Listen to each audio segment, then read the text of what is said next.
हम ऐसे भूखे प्यासे कब तक रह पाएंगे? कंठ सूख रहा है, जठराग्नि मेरे उदर को जला रही है।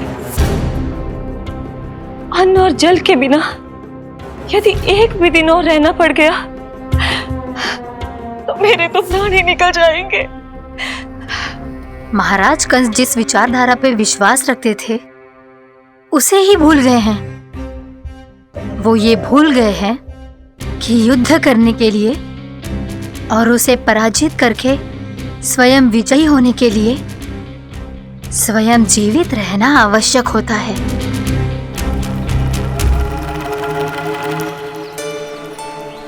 प्रभु ने जो दृश्य मुझे दिखाए, किस बात का संकेत थे वो? क्या मुझे यहाँ आने के लिए प्रेरित करना ही उनकी योजना थी? बहुत सोच विचार के भी ना समझ में आ रहा है। कंस ने, उस व्यापारी ने हमारे साथ जो षड्यंत्र रचो है ना, वो आते कैसे बचेंगे? पर घर में सब स्त्रियां चिंतित हैं।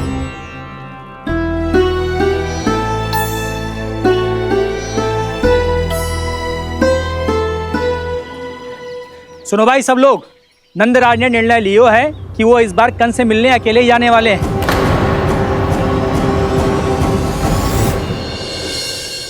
पहले ही वो गांव वालों से सारा दूध दही माखन हड़प चुका है। अब आप और मटकियां क्यों ले जा रहे हो उस दुष्ट के लिए? यशोदा, वो दुष्ट है, अत्याचारी है, पर है तो हमारे महाराज ही ना। वैसे खाली हाथ थोड़ी ना जा सकते हो। तुम अपना ध्यान रखना। सुनो जी, मुझे पता है कि मुझे श्री नारायण पे विश्वास रखना चाहिए, बल्कि मैं भी तो यही समझा रही थी इन गोपियों को। पर पता ना क्यों मुझे लग रहा है इसके पीछे उसका कुछ बहुत बड़ा षड्यंत्र है। ना तो आपको अकेले क्यों बुलाता वो? मैं जानता हूं यशोदा, उसने मुझे क्यों बुलाया है, पर मैं तुम्हें ना बता सकता। मैं ना चाहता हूं कि तुम चिंता करो।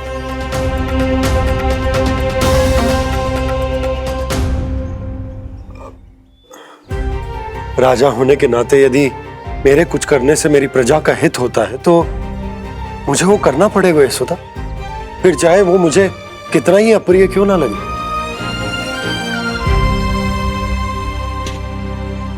हे नारायण, मेरी दुविधा दूर करो।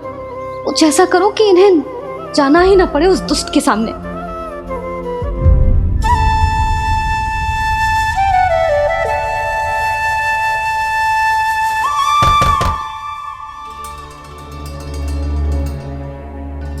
जी इतनी सुबह कौन हो सकता है?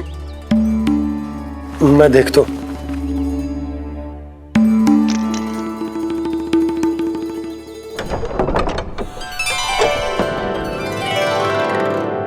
पूर्णा मासी, आप? यशोदा,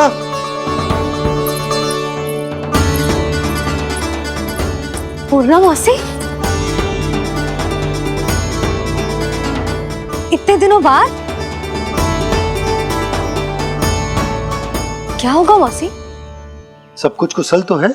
मैं तो बस इतना जानती हूँ नंदराज, ये लोग आपसे मिलना चाहते थे। कौन?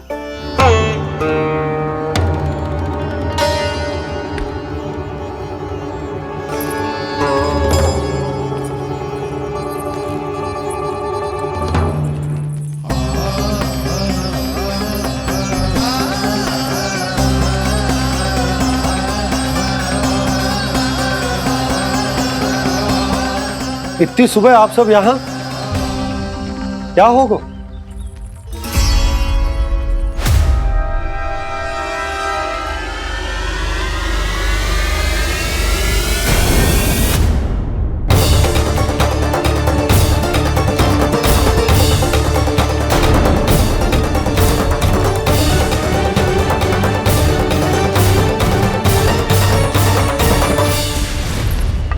हमारे भोले भाले गोकुल वासियों को फंसाने के बाद यहाँ आने का साहस कैसे करो तूने?